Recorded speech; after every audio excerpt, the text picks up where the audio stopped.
Siap kan? Siap, gerak. Berdoa, mulai.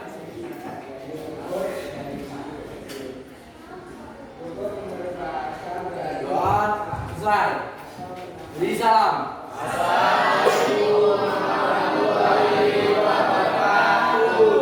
Waalaikumsalam warahmatullahi wabarakatuh. Selamat pagi. SMK Bisa. SMK Hebat. Kimia analis The best.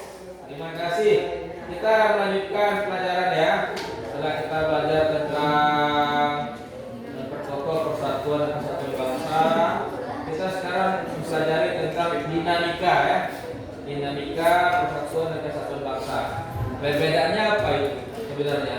Dinamis ya. Namun sebelum itu kita ingatkan dulu ya seperti urutan seperti biasa ya. Dari 23 siswa ya dari kelas yang saat sekarang ini yang nggak hadir siapa? Semuanya. Alhamdulillah ya. Pada saat sekarang ini kita di kelas 12 ini analis ya. Alhamdulillah semuanya hadir ya. Inilah yang harus dicontoh di kelas ini. Semuanya hadir ya. Maka dalam mempelajari suatu kegiatan ke materi, jadi tidak ada yang alfa, tidak ada yang disampaikan. Tidak usahakan alfa lagi. Kita usahakan supaya jangan ada yang sakit, ya kan? Tapi bagaimana permintaan kita kan? Tentu kita harapkan supaya yang sakit ini, tentu kita doakan supaya sehat walafiat. Sama dengan kita kan? Dan kelas 12 nih kan? 12 itu ini harus menjadi perhatian kita supaya belajar itu lebih sungguh-sungguh lagi, ya. Bentar lagi kita sekolah ini. Kita kalian mau ujian lagi kan? Mau mencari masa depan yang lebih cerah lagi kan? Iya kan? Nah, kita belajar mengenai dinamika persatuan dan kesatuan bangsa. Tentu kita mulai tentang negara. Bentuk negara kita pendapat dari seorang ahli. Siapa bisa bantu nih? Bentuk negara kita apa? Ya. Bentuk negara kita yaitu negara kesatuan. Negara kesatuan merupakan negara yang bukan tersusun dari beberapa negara, melainkan hanya terdiri atas suatu negara sehingga tidak terdapat negara di dalam negara. Armstrong mengemukakan bahwa terdapat dua sifat penting negara kesatuan, yaitu satu, adanya supremasi dan Dewan Perwakilan Rakyat Pusat. Dua, tidak adanya badan-badan lainnya yang berdaulat selain pemerintahan pusat. Negara kesatuan pada saat ini dapat dibedakan dalam dua macam, yaitu negara kesatuan dengan sistem sentralisasi dan negara kesatuan dengan sistem desentralisasi. Dua, negara serikat. Negara serikat disebut juga negara federasi atau Bundestag. Negara-negara bergabung menjadi negara federal disebabkan adanya suatu kepentingan, baik itu kepentingan politik, ekonomi maupun kepentingan lainnya, sehingga disepakatilah suatu ikatan kerjasama yang efektif. Ya, ini bentuk negara.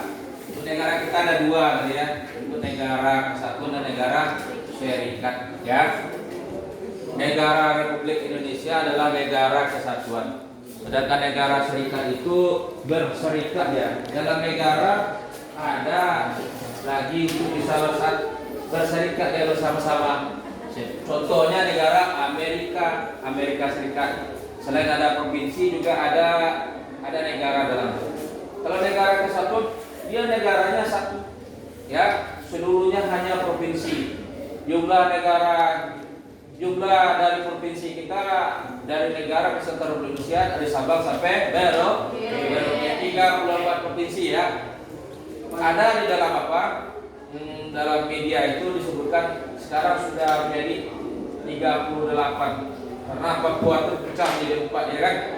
Ya, untuk menjalankan bagaimana caranya supaya menjalankan tujuan daripada negara. Apa tujuan negara? Sampai Suatu negara didirikan oleh sekelompok masyarakat untuk mencapai tujuan yang ditentukan bersama. Tujuan berdirinya suatu negara menurut Miriam Budijo adalah untuk menciptakan kebahagiaan bersama bagi seluruh masyarakat. Ya, tujuan negara ya. Ini tujuan negara yang telah disampaikan menurut teori. Tujuan negara kita adalah sesuai dalam alinea keempat dari pembukaan 45 ya.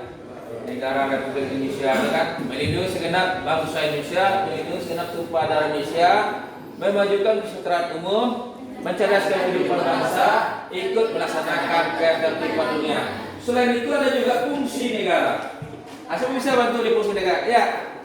Adapun fungsi mutlak suatu negara diantaranya sebagai berikut: satu, melaksanakan penerbitan. Negara berfungsi melakukan penerbitan secara umum, bertindak sebagai stabilisator untuk mencegah terjadinya bentrokan-bentrokan dalam masyarakat.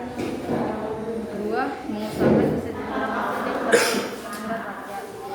Fungsi ini merupakan fungsi yang sangat penting, terlebih bagi negara yang baru saja terbentuk. Negara yang maju merupakan negara yang mampu membuat masyarakat bahagia secara umum dari sisi ekonomi dan sosial kemasyarakatan. Ya, fungsi negara ya. Fungsi negara untuk menjaga ketertiban masyarakat ya, sehingga tidak ada lagi kekacauan, tidak ada lagi hiruk pikuk. Artinya ada yang melindungi kita ya dalam negara kita ini, sehingga keamanannya terjaga. Itu sebabnya ada kita menjaga keamanan ketertiban masyarakat itu. Ada polisi, kemudian menjaga pertahanan negara kita ada tentara, ya. Fungsi negara mengatur supaya kita menjaga ketertiban masyarakat. Kemudian ada faktor daripada pendorong ya, pendorong pembentuk negara kita. Karena sebelum kita merdeka pada tahun 1908 kebangkitan nasional yang pertama itu. Setelah itu kita berikan semangat supaya terjadi kemerdekaan itu ya secara bersama ya. Dimana dalam hal ini tentu menjadi perhatian bagi kita ya. Apa faktor pendorong negara kesatuan Republik Indonesia? Coba bisa bantu nih ya. Faktor pendorong persatuan dan kesatuan bangsa yaitu A. Pancasila, B. Bhinneka Tunggal Ika, C. Deklarasi Bandung atau Proklamasi, D. Wawasan Nusantara, dan E. Sumpah Pemuda. Ya. Jadi faktor pendorong dari persatuan dan kesatuan bangsa ini ya. Kita lihat di situ ada proklamasi. Apa tadi? Ada lagi Sumpah Pemuda ya. Ada lagi proklamasi, ada Pancasila ya dasarnya ya. Kemudian kita bisa merdeka tentu ada faktor pendorong tadi itu ya. Kemudian kita tahu bahwasanya Sumpah Pemuda itulah yang jadi pendorong bagi kita ya. Nah, sama-sama kita tentang Sumpah Pemuda ini ya. Supaya tahu nanti urutannya bagaimana ya. Yang dibawa bacakan kalian ikut ya. Sumpah Pemuda. Sumpah Pemuda. Satu. Kami putra putri Indonesia. Kami putra putri Indonesia. Mengaku bertumpah darah yang satu. Tanah air Indonesia. Dua. Kami putra putri Indonesia. Mengaku berbangsa yang satu. Bangsa Indonesia. Tiga. Kami putra putri Indonesia. Menjunjung bahasa persatuan. Bahasa Indonesia. Jadi ini faktor pendorong ya. Salah satunya itu tadi Sumpah Pemuda dan ada proklamasi dan ada Pancasila ya. Ada Undang 45 ya. Ini faktor pembentuk negara kesatuan Republik Indonesia. Siapa bisa bantu nih faktor pembentuk ya?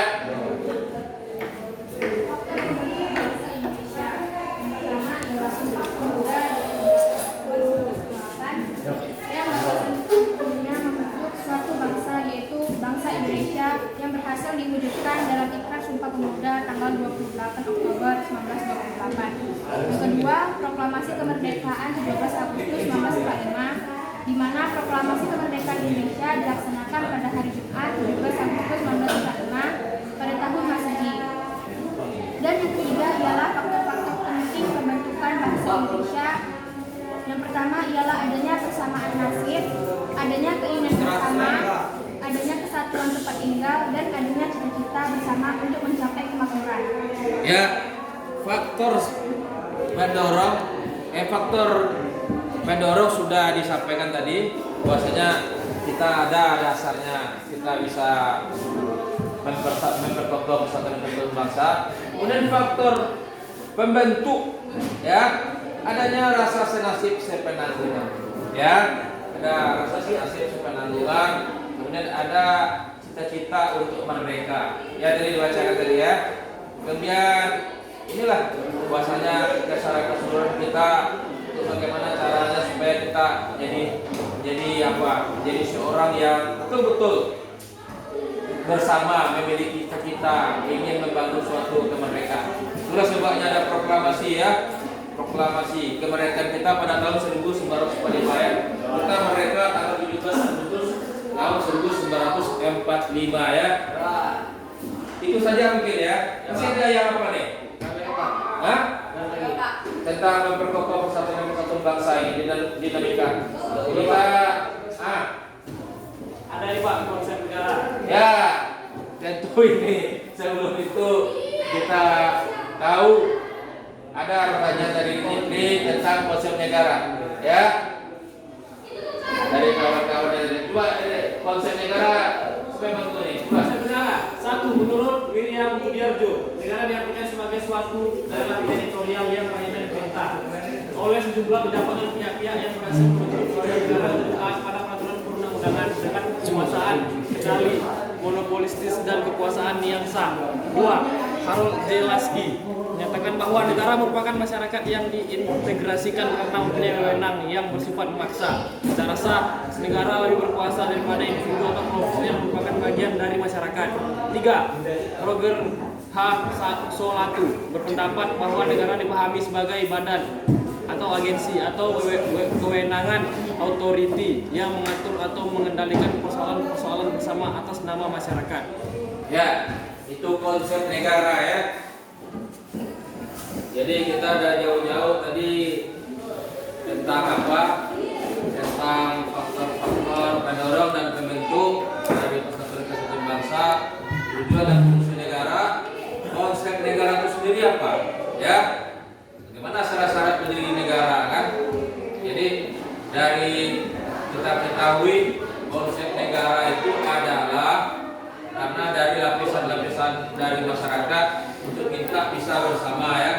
Nah, bagaimana caranya bisa berdiri suatu negara? Syarat-syaratnya ada wilayah, ada rakyat, ada pemerintah, ya. Ada disetujui oleh negara lain, ya. Jadi faktor-faktor itulah ada pengakuan dari negara lain ini yang sangat penting ini. Contoh sampai sekarang negara Palestina belum juga sampai sekarang merdeka karena persetujuan dari negara lain belum. Jadi perjuangan daripada negara dari Palestina ini belum sampai sekarang cita-citanya. Walaupun sudah ada organisasi daripada organisasi Islam dan organisasi yang berada bersama-sama di Asia untuk bisa bersama, kan. Namun termasuk di dalam itu Konferensi Asia Afrika, kan, yang telah diciptakan oleh Dasar Sila Bandung di negara kita ini oleh Soekarno pada masa itu, kan, tidak ada lagi penjajahan, ya, yang di negara di dunia ini, baik di Asia maupun di Afrika, ya, itu melanggar HAM, ya. Itu saja mungkin pelajaran kita. Sebelum kita berdoa seperti biasa, Bapak ingin memberikan pertanyaan, ya. Tiga saja di atas lebar, ya. Yang pertama, apa itu negara? Telah disampaikan tadi, kan. Yang kedua, fungsi negara. Yang ketiga, tujuan negara, ya. Kemudian yang kita rangkai dari apa itu dengan faktor-faktor pendorong daripada persatuan kesatuan bangsa. Persilakan apa kita berdoa untuk pelajaran kita. Siap. Sudah, mulai.